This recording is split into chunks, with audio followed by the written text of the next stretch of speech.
চট্টগ্রাম কক্সবাজার মহাসড়কের চুন্তি এলাকায় বুধবার সকাল ৭টায় বাস ও দুটি মাইক্রোবাসের সংঘর্ষ হয়। এতে ঘটনাস্থলেই ১০ জন নিহত ও ৮ জন আহত হন।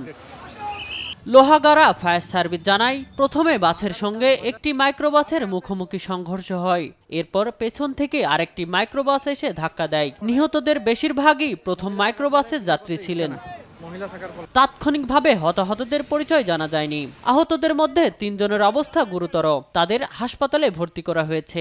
আমরা এসে দেখতেছি এখানে গাড়ির সংখ্যা আছে, আমরা লোকজন যা মরছে না মরছে গাড়ি তুলে যেভাবে পাচ্ছি ওনাকে ওদেরকে এইভাবে গাড়ি তুলে দিচ্ছি। প্রথমত এটা বলতে চাচ্ছি যে বেপরোয়া গাড়ি চালাচ্ছে, দ্বিতীয়ত হচ্ছে যে রাস্তায় এক ধরনের লবণ পানি হচ্ছে, যার কারণে স্লিপারি হয়ে যাচ্ছে।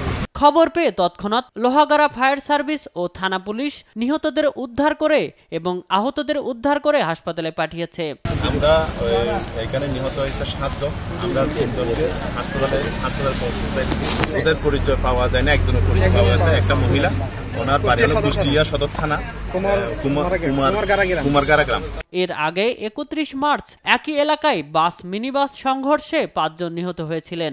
দুইবারের ভয়াবহ দুর্ঘটনায় স্থানীয়রা আতঙ্কিত। শামীম হোসেন, নিউজ ডেস্ক, দেশ টিভি।